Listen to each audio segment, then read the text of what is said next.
डनकाशी news channel, सच है तो बोलेगा। पेपर लीक मामले और दिल्ली के जंतर मंतर पर प्रदर्शन कर रहे छात्रों पर हुई कथित पुलिस कार्रवाई के विरोध में शुक्रवार को अधिवक्ता ने प्रदर्शन किया।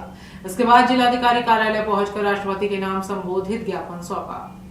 अधिवक्ता ने ज्ञापन में आरोप लगाया कि पेपर लीक के विरोध में शांतिपूर्ण प्रदर्शन कर रहे छात्रों पर पुलिस ने बल प्रयोग किया, जिससे कई छात्र छात्राएं घायल हुए।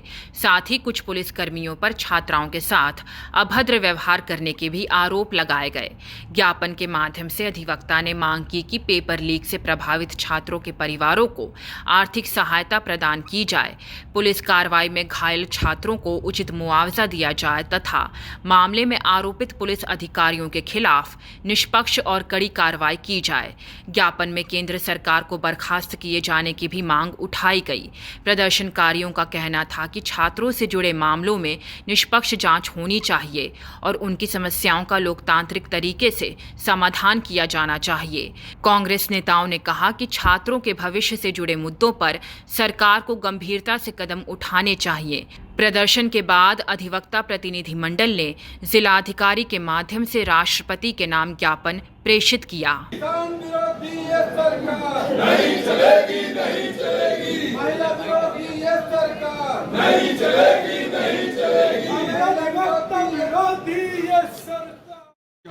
जी किस संदर्भ में आप लोग? ये दिल्ली में जंतर मंतर पर जो हमारे बच्चे और बच्चियों के साथ अभद्र हरकत हुआ, उनके कपड़े फाड़े गए, उनके साथ अश्लील हरकत किया गया, उनको मारा गया, सोनू जो है वांगचुक के साथ दुर्व्यवहार हुआ, उनको जो ऐसे लगा जैसे कोई सफ़ेद कपड़े में लाश ले रहे हो, जबकि वही सोनू वांगचुक के पिताजी लद्दाख के अंदर धरना दे रहे थे। उसमें तत्कालीन प्रधानमंत्री श्रीमती इंदिरा गांधी दिल्ली से गई और जाकर उनका आंसू तोड़वाई।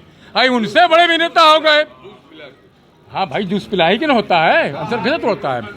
तो इंदिरा गांधी जी गई, तत्कालीन प्रधानमंत्री, वो लद्दाख गई, अरे दिल्ली में ही नहीं जा सके। इनके दिमाग में सीधे हिटलर शाही है, तानाशाही है। उसके विरोध में आज तीसरे दिन हमारा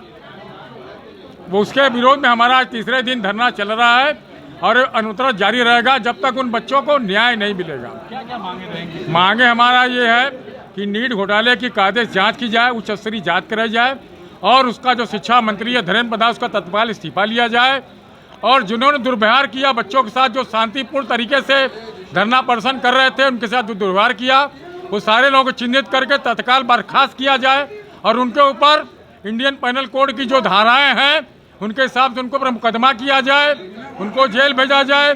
और जो उसमें आरएसएस के लोग असामाजिक तत्व थे जो सादे भेष में जिन्होंने बच्चों के साथ मारा, उनके पर हत्या का मुकदमा हो, ये हमारी मांगे हैं।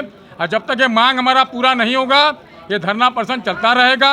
उसके बाद भी ये जन विरोधी सरकार दी नहीं मानती है तो हमारा तीसरा दिन धरने का है। उसके बाद कर्मी अनशन, फिर हम यही बनारस की धरती पर आमरण अनशन का भी आगाज कर देंगे। और ये सारे पूर्वांचल की खबरों से जुड़े रहने के लिए आज ही सब्सक्राइब करें हमारा YouTube चैनल डनकाशी और हाँ, लेटेस्ट अपडेट्स के लिए बेल आइकन को प्रेस करना ना भूलें।